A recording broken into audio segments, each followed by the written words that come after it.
Salut, nous espérons que vous allez bien.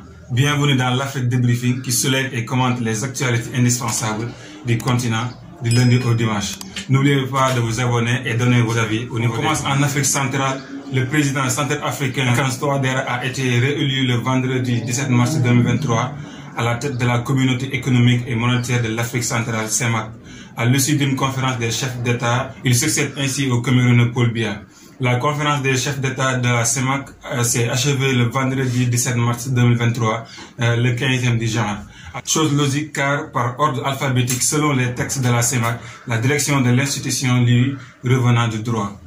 Au menu de cette réunion de chefs d'État, outre le changement à la tête de l'organisation, plusieurs dossiers étaient en discussion, parmi lesquels l'épineuse équation de la monnaie du franc CFA avec la zone économique et monétaire ouest-africaine. Pour rappel, la communauté économique et monétaire de l'Afrique centrale est une organisation internationale regroupant des pays d'Afrique centrale. On continue l'actualité en Afrique centrale.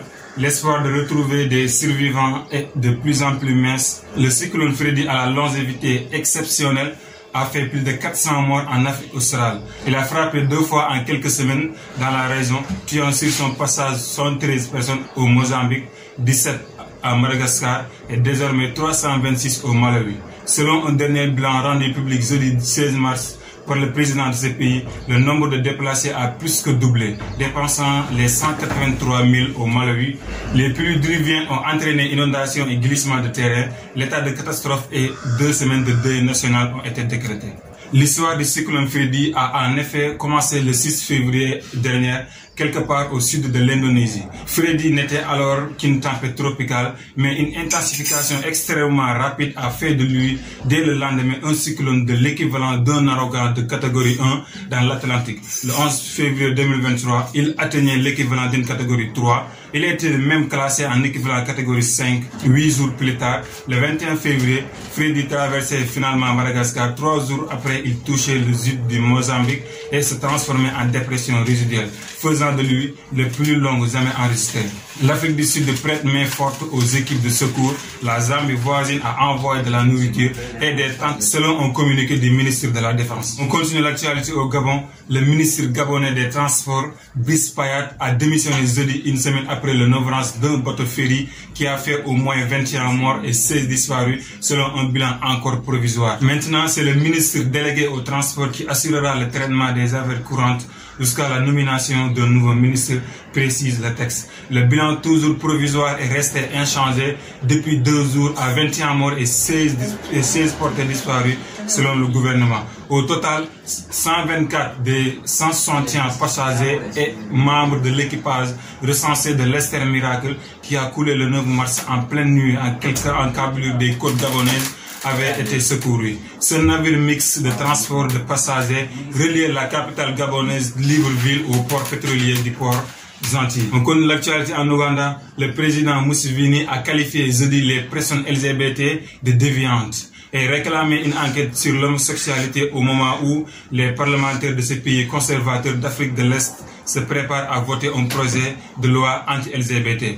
Il a dit, je cite, les homosexuels sont une déviation de la norme. Le projet de loi dont a été saisi une commission parlementaire début mars propose des sanctions lourdes sous peine de prison pour les personnes LGBT dans un pays où l'homosexualité est déjà illégale.